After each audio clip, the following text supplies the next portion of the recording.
Today we're talking about Sonic the Hedgehog. Sonic, 1991, Sega Genesis. I think it came out right when I was really sick of Mario Brothers games. And it, it had perfect timing. Sonic is basically a blue little hedgehog with a bad attitude. He's been around for a while. He's still here. He's still making games. Believe it or not, this game was created as almost a way to introduce a new mascot to the Sega system. Sega saw that Nintendo was really cashing in on having Mario and having these characters that people really identified with. In an effort to keep up with Nintendo, Sega wanted to put out a game that introduced their new mascot, which was Sonic. I mean, previous to that, what do you have? You had Alex Kidd, you had the Altered Beast duo, excellent dancers, and then you had Michael Jackson, another good dancer, but none of them really could get the kids rolling like a mascot with Tood. You know, Michael, a little monkey dude, let's get something new on the board, shall we? And so they wanted to create a strong character that could also be funny, and it had to really stick. So it was a huge challenge. So Yuji Naka was the game designer on Sonic. He was a creator.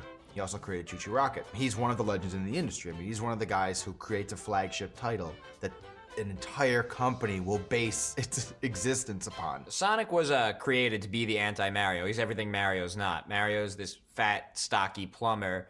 Sonic, he's Fonzie. He's fast. You can't stop him. He's cool. He's hip. So on one hand, you have Nintendo, you got Super Mario and his brother, and they're like the working class plumber dude with the overalls. And then you've got Sonic, who's like the blue-headed stepchild, who's like the rebel, and I got sneakers on, and don't get my way, I'll run right over you. I don't think anyone ever thought, oh, Mario, what a cool guy. Sonic was cool, and Sonic was faster, and I think people, liked that shift. Yeah, he's got like a mohawk. He's like what a boardroom of adults think kids think are cool. Something's missing. Give him red shoes. There, that's it. We'll sell 1 million of these. The red shoes are good because they're functional. If you're running at the speed of sound, you need to protect yourself. Well, the thing about Sonic is blue because he his quills turned blue when he went through the sound barrier for the first time, and they stayed that way. That's totally Japanese. The bad guy in that game was Dr. Robotnik. Dr. Robotnik and Sonic were actually old pals, but Robotnik just went bonkers after this lab experiment. He's like vaguely Bolshevik, this guy, Dr. Robotnik. He looks something like Trotsky, except like he doesn't get stabbed in the back of the head with a screwdriver. That's the classic story of young versus old, good versus bad. Hedgehog versus egg dude. I mean, he's this cracked out evil genius who designed Sonic's wonderful shoes, ended up, going off on a bender, coming back with syphilis, and turned a bunch of bunny rabbits into evil machines. Yeah, all the animals were turned into robotic slaves, like I'm a sheep, and what do you want me to do? And basically Sonic has to be almost like a eco-terrorist, and he has to kill all the robots and get his friends back. At the end of the level, when you beat the boss, you opened up that shell and all the other little animals came out. Also the fact that inside all of these evil robot animals were cute little animals, which once you freed would run away and be happy. That was mad cool. Of course, at the time, 1991, it was your basic 2D side-scrolling video game. Sonic's one of those games that doesn't need a backstory. You're at the left, you gotta get to the right.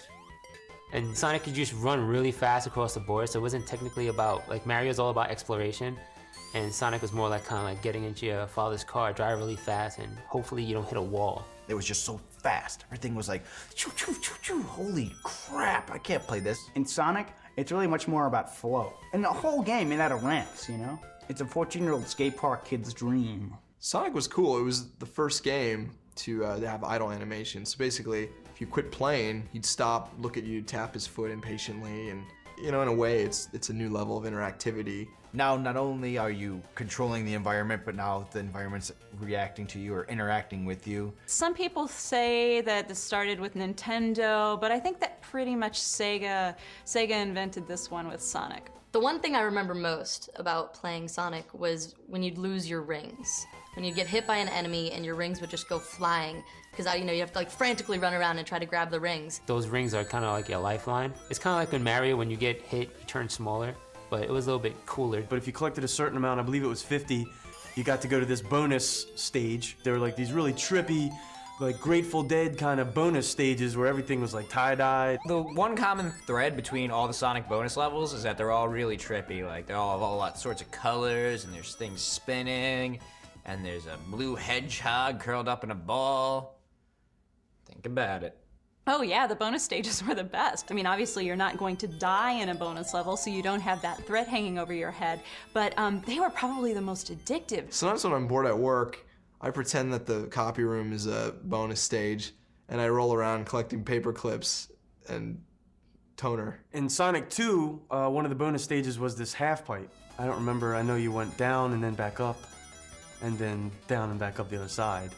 So, if that won't make you sit there for an hour, I don't know what will. I do know that Sonic 2 is the first game to have a worldwide launch date. That's how popular Sonic 1 was. Normally, they release a game in Japan, see how it does, then they ship it to the United States. Sonic 2 was released worldwide on the same day, and all the little 10, 11-year-old kids were in line at the stores on the same day all around the world. And that really hadn't been done before, and so that was big news. And Sonic 2 was also the introduction of Tails. Tails was this fox who was one of Sonic's buddies. He had two tails, and he could like make a helicopter out of it. And he was just like kind of like hunched over while his like butt was flying around. It was kind of a funny animation.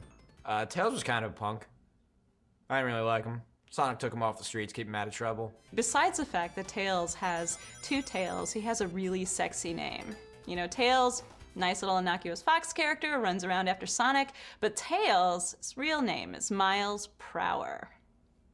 It's pretty serious. Tails was the first time that you could actually interact, like have a second person control your little helpy character. And you can like move Tails around. You're like, wow, that was really freaking cool. Also, Sonic 2 also had a first time you could play co-op. It was a split screen feature in that your buddy could pick up another controller and play the game at the same time with you. And that was very, ingenious. And then Sonic 3 came out in 1994, and that was the introduction of Knuckles. And Knuckles was, also a good sidekick. He had a lot more personality than Tails. Then you had Sonic and Knuckles, which was basically an add-on cartridge. Sonic and Knuckles had lock-on technology. And what you did was you could put Sonic 1 and 2, which were made years earlier, into the cartridge, and then you could play as Knuckles in the old Sonic games, and Knuckles had the ability to climb walls. And I still consider this one of the greatest technological achievements of man. Like that, how did that work? Pretty cool stuff for 1962 when it came out. Like any successful mascot, Sega cashed in. They made a Sonic pinball game, Sonic Spinball. There's a Sonic racing game. And then miscellaneous Sonic games. You had Sonic for the Game Gear. You had a puzzle game starring Robotnik. Sonic Shuffle, which is kind of like a Mario Party style game. There's so many Sonics. I can't really even go through them all.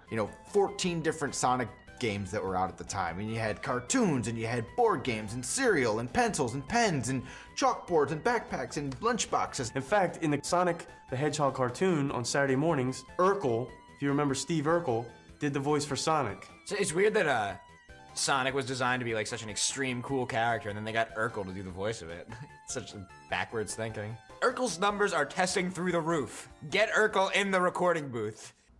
That's when the franchise started going downhill. It was overexposed. It was used. But it was Sega's, flagship. It was their mascot. They did well with Sonic, and they had some other good games throughout the years, but Sega's consoles are just seem to be doomed. The Genesis has gone the way of the dinosaur. The Sega CD never really caught on, unfortunately, for Sega. And then the Sega Dreamcast. I was really heartbroken when Sega announced that they weren't going to make the Dreamcast anymore, because the Sonic franchise definitely would have grown on it. It was really disappointing to see Dreamcast go down. Poor Sega, as far as consoles go. However, they've been picked up by Nintendo and Sony to make games for their respective consoles, so Sega ended up doing okay. But it just doesn't feel the same. It just doesn't. It seems like Sonic should be on a Sega system. Yeah, it's sad. Sonic's still there, but he's kind of like on Prozac or something. It was a powerful title. It made a lot of money for them.